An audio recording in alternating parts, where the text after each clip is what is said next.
We say that evil is dark, but this metaphor is imprecise. Evil is actually intensely bright, so painfully bright that people look away from it. Many even deny its existence. Why? Because once people acknowledge evil's existence, they know they have to confront it. And most people prefer not to confront evil.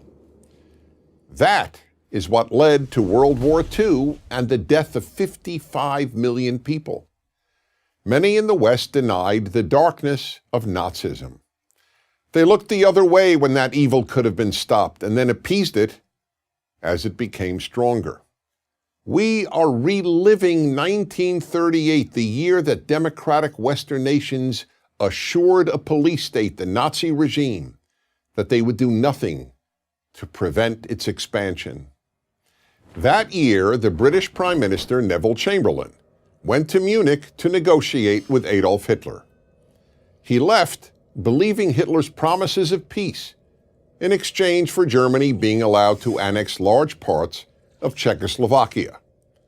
Upon returning to England, Chamberlain announced, "Peace for our time." The 2015 agreement between America, Europe, Russia, China, and Iran mirrors 1938. The Nazi regime was a police state. The Islamic Republic of Iran is a police state. The Nazis' greatest aim was to exterminate the Jews of Europe. Iran's greatest aim is to exterminate the Jewish state. The West dismissed Hitler as the Jews' problem. The West dismisses Iran as Israel's problem. Nazi Germany hated the West and its freedoms. The Islamic Republic of Iran hates the West and its freedoms. Germany sought to dominate Europe. Iran seeks to dominate the Middle East and the Muslim world. And just as Britain and France appeased Nazi Germany, the same two countries, along with the United States, have chosen to appease Iran. In fact, there's considerably less defense for the Iran agreement, which awards Iran $150 billion in currently frozen assets and the right to keep its nuclear program, than there was for the Munich Agreement. Prior to 1938, Hitler had not publicly proclaimed his aim to annihilate Europe's Jews. Yet Iran has been proclaiming its intention to annihilate the Jewish state for decades. There were no massive death to America demonstrations in Germany, as there regularly are in Iran. In 1938, Germany had not been responsible for terror around the world, as Iran is now. Nor was Germany responsible for the death of more than 1,000 Americans, as Iran has been in Iraq, Afghanistan, and Lebanon. The Neville Chamberlains of 2015 defend the agreement with Iran on two grounds: that the only alternative is war, and that this agreement has the capacity to bring Iran into the, quote, community of nations. The war argument is a falsehood for three reasons.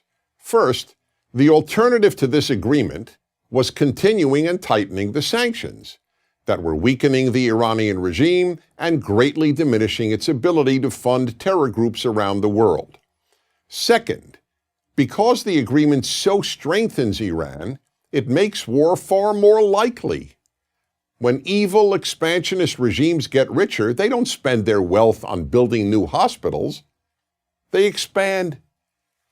Third, Iran has been at war with America for decades. And whoever believes that the agreement will bring Iran into the, quote, community of nations betrays a breathtaking ignorance of the Iranian regime. The Iranian regime is composed of religious fanatics who are morally indistinguishable from ISIS, Al-Qaeda, Boko Haram, and all the other mass-murdering Islamist movements.